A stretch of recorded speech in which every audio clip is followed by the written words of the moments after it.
అనుకున్నదొక్కటి అయినది ఒక్కటి బోల్తా కొట్టాములే బుల్బుల్ పిట్ట. ఈ సాంగ్ ఎందుకు పాడుతా ఉన్నా అంటే మన రాజ్కి మొత్తానికైతే 3 సార్లు అయితే పెళ్లి కొడుకు అయితే అయ్యాడు. మొత్తానికైతే 5 లవ్ స్టోరీలు అయితే మెయింటైన్ చేస్తా ఉన్నాడు. 5 లవ్ స్టోరీలని ఎదుర్కొని మన కావ్య దగ్గరికి అయితే వచ్చాడు. అలాగే కావ్యకి 2 నెలలు అయితే గడ్డు కాలం ఉందనేసి మన పూజారి గారు అయితే చెప్పారు. ఇక్కడ సీరియల్ ఎవరికైనా హైప్ ఉంది లేకపోని పూజారి గారికి మాత్రం నెక్స్ట్ లెవెల్ హైప్ ఉండిందబ్బా. ఎందుకంటే మనకు పూజారి గారు ఏం జరుగుతుందో చెప్తారు. ఆ క్యూరియాసిటీ మనం ఎలాగైతే మెయింటైన్ చేస్తామో ఆ క్యూరియాసిటీనే అదే విధంగా పూజారి గారి పైన మనం అయితే చాలా హోప్స్ అయితే పెట్టుకుంటాం కదా.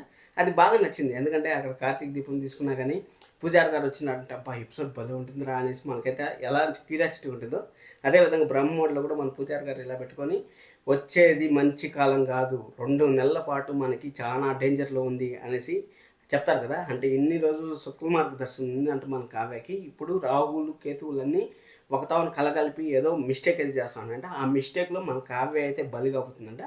జస్ట్ 2 నెలలు మాత్రమే కావ్యకి బలి అవుతుంది. 2 నెలలు అంటే మనం అర్థం చేసుకోవచ్చు. బ్రహ్మముడి సీరియల్ని కళ్ళు మూసుకొని ఇంకొక 5 నెలలు అయితే వచ్చేస్తుంది. మీరంతా హ్యాపీగా ఫీల్ అవ్వండి. ఎందుకంటే కావ్య ఇంటి నుంచి దూరం వెళ్ళిపోయేదానికి కూడా వెరీ వెరీ ఛాన్సెస్ అయితే హైగా ఉన్నాయి. మాట్లాడదాం, అంతా మాట్లాడదాం. వీడియో అయితే చివరి వరకు చూడండి. అలాగే లైక్ చేయడం అస్సలు మర్చిపోతాను. ఈరోజు ఎపిసోడ్ స్టార్టింగ్లోనే శాండీ అయితే దొంగ బంగారు కొనాలనేసి ప్లాన్లు అయితే వేసి అక్కడ రాజు దగ్గర అయితే చివాట్లు తిని చెంపదెబ్బలు తప్పించుకొని అయితే బయటపడ్డాడు. అంటే ఇంకొక క్షణంగా నా ముందర ఉన్నావు అంటే నెక్స్ట్ మినిట్లోనే నువ్వు జైల్లో ఉంటావు అనేసి మన శాండీకి అయితే రాజు అయితే గట్టిగా అయితే వార్నింగ్ అయితే ఇచ్చాడు. గట్టిగా వార్నింగ్ ఇచ్చాడు. మన శాండీ అయితే వెళ్ళిపోయాడు. అక్కడికి వెళ్ళిపోయిన తర్వాత మన వాళ్ళు అంతా మన అపర్ణ గారు అలాగే బామ్మగారు కావ్య పోయేసి పూజారి గారికి అయితే జరిగిందంతా చెప్పారు. ఏమమ్మా ఏం బాధ మీకు, ఏం సంకోచం ఉంది అనేసి జరిగిన మాట అంతా చెప్పారు. కావ్య మనకు చూపించండి ఒకే ఒక కళ్ళు చూపిస్తే కావ్య కళ్ళు ఎన్నో వచ్చాయంట. ఎంతో అంటే ఒక మనిషికి ఎంతలా సతమతం అంటే 2 నెలల నుంచి మాకు అన్ని ప్రాబ్లమ్స్ సాల్వ్ అయిపోయాయని మన క్యాలెండర్ తిప్పి చూపించారు కదా. ఆ విధంగా 2 నెలల నుంచి అన్ని ప్రాబ్లమ్స్ సాల్వ్ అయిపోయాయి. ఇప్పుడు ఎలాంటి ప్రాబ్లం లేదనుకున్నప్పుడే ఇలాంటి పీడకలంతా వస్తుంటాయి. అసలు ఏం జరుగుతుంది ఏమనేసి మాట్లాడితే అక్కడ పూజారి గారు చెప్పిన మాట ఏమంటే ఇన్ని రోజులు శుక్ల మార్గదర్శనం ఉంది. శుక్ల మార్గదర్శనం ఉండడం వల్ల కావ్య ఏది పట్టినా బంగారం లాగా ఉండింది అనేసి మన పూజారి గారు అయితే చెప్పారు. ఇప్పుడు 2 నెలల పాటు రాహు కేతువు అవన్నీ మారుతూ ఉంటాయి అని మన తెలుగు వాళ్ళు ఎలాగైతే అదే పద్ధతులు పాటిస్తారో అదేవిధంగా పూజారి గారు కూడా కేతువులు రాహులు మారుతూ ఉంటాయి. ఆ 2 నెలలు చాలా చాలా క్రూషియలు. అసలు ఎలాంటి పని తలబెట్టాలన్నా అది ఫెయిల్ అవుతుందనేసి మన కావ్య గురించి అయితే బాగా హెచ్చరించారు. కావ్యకి ఎంత ప్రాబ్లం ఉందో మనకు కళ్ళకు కట్టినట్టు చూపించారు. ఎందుకంటే ఇక్కడ ఆల్రెడీ ఇంట్లో లేదు ప్రమాదం ఇంకా రాబోతుంది అనేసి అంత పెద్ద మాట చెప్పినా కానీ అక్కడ వచ్చిందే రేఖ గురించి 1% కూడా ఆలోచించకపోవడం అనేది మన వాళ్ళు తెలిసిందే కదా. మన వాళ్ళు జస్ట్ ఏ టైంలో ఏ బాధ ఉంటే ఆ బాధను పట్టుకుంటారు కానీ మన తర్వాత వచ్చే ప్రాబ్లమ్స్ని అసలు సాల్వ్ చేయాలనుకోరు. సరే అని అది అయిపోయిన తర్వాత మన రాహుల్ అయితే నటిస్తూ ఉంటాడు. పాపం మంచివాళ్ళలాగా నటిస్తూ ఉంటాడు. అంటే ఆఫీస్కి పోతా ఉన్నాను తెలియదా, రెడీ అవుతానని తెలియదా అనేసి అన్నాడు. రాహుల్ అనేకుని మన స్వప్న అయ్యో మంచోడుగా నటించడం ఎంత కష్టంగా ఉందంటే అంత కష్టంగా ఉంది అనేసి చెప్తాను. చెడ్డోడుగా నటించాలన్నా అంతే కష్టము, చెడ్డోడు మంచోడుగా నటించాలన్నా అంతే కష్టం. అక్కడైతే పాపకి డ్రెస్ వేసి రెడీ చేయనేసి మన స్వప్న అయితే చెప్పే ముందుకి నా వాల్యూ ఏంది, నేనేంది, నేను మంచోడుగా నటించడం వల్లనే కదా పాపకు నా డ్రెస్ ఏమంటుంది. నీ కూతురికే కదా రాహుల్ ఏమంటుంది, ఏం పక్కింటి కూతురికి ఏమంటుందా, లేదు కదా నీ కూతురే కదా, నీ రక్తం పచ్చుకొని పెట్టిన బిడ్డే కదా, రేపు నీ వేదన అయితే కూడా నీ బిడ్డే కదా నేను చూడాల్సింది. ఆ భేదాభిప్రాయం బిడ్డను చూసుకునేదని కూడా నా ఆమోషి ఏంది రాహుల్, నాకైతే అర్థం కాలేదు. సరే వదిలేండి.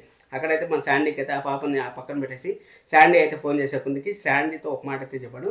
మనం ఎక్స్పెక్ట్ చేసిందే కదా, ఏం ఎక్స్పెక్ట్ చేయలేదు, మనం ఎక్స్పెక్ట్ చేసిందే కదా. అక్కడ మనకు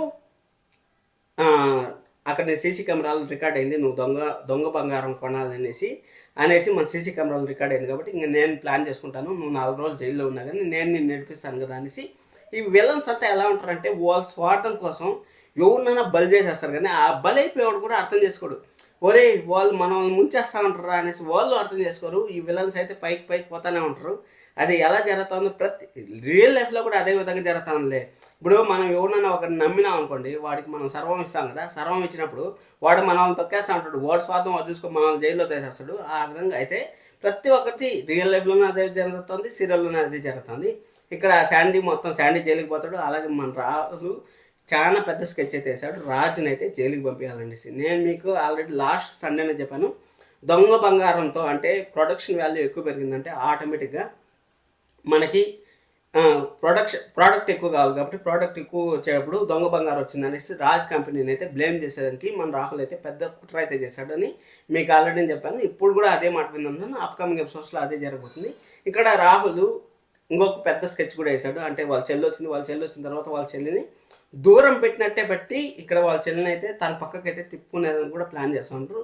మన రాజు ఒక మిస్టేక్ అయితే పెద్ద మిస్టేక్ చేశాడు. ఆఫీస్కి పోకుండా పెద్ద మిస్టేక్ అయితే మన రాజు అయితే చేస్తూ ఉన్నాడు. ఎందుకంటే కావ్య రాదనేసి కావ్య అక్కడికి రాదు, ఆఫీస్కి రాదనేసి. ఎందుకంటే కావ్య అక్కడ ఇంట్లో ఉండి పొద్దున సాయంకాలం దీపం పెట్టాలి అనేసి మన పూజారి గారు చెప్పారు కదా.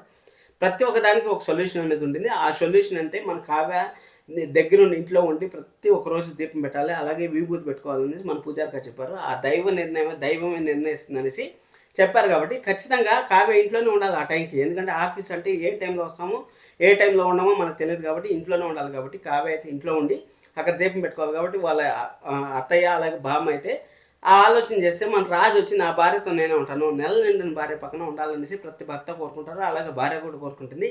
కానీ ఆల్రెడీ ఒకసారి ప్రాబ్లం అయితే క్రియేట్ చేశాడు కదా రాహుల్. అలాంటి ప్రాబ్లం నుంచి మళ్ళీ ఎక్కడన్నా ప్రాబ్లం వస్తుందేమో. ఎందుకంటే మళ్ళీ అక్కడ ప్రకాశం గారిని అలాగే మన సుభాష్ గారిని పంపిస్తే మళ్ళీ అదే విధంగా రాహుల్ ఇప్పుడు రాహుల్ ఏమైతే చేస్తా ఉంటాడో అదే ప్రాబ్లం అయితే మళ్ళీ క్రియేట్ అవుతుంది. మళ్ళీ ఇప్పుడు దొంగ బంగారం షిఫ్ట్ అవుతుంది అక్కడికి. షిఫ్ట్ అయిన తర్వాత ఆ ప్రొడక్షన్ వాల్యూస్లో ఖచ్చితంగా డూప్లికేట్ నగలు వచ్చాయని చెప్తారు. డూప్లికేట్ నగలు వచ్చాయంటే ఫస్ట్ సీఈఓనే అరెస్ట్ చేస్తారు. అంటే మన తాతగారిని అరెస్ట్ చేసేదా కన్నా మన రాజ్ని అరెస్ట్ చేస్తారు. రాజ్ని అరెస్ట్ చేస్తే మళ్ళీ చాలా పెద్ద ప్రాబ్లం. ఇప్పుడు కావ్య ప్రెగ్నెన్సీగా ఉంది, కావ్యకు అసలే మంచి రోజులు లేవు. ఇలాంటి సిచ్యువేషన్ అన్నింటినీ హ్యాండిల్ చేయడం కావ్య వల్ల అవుతుందా?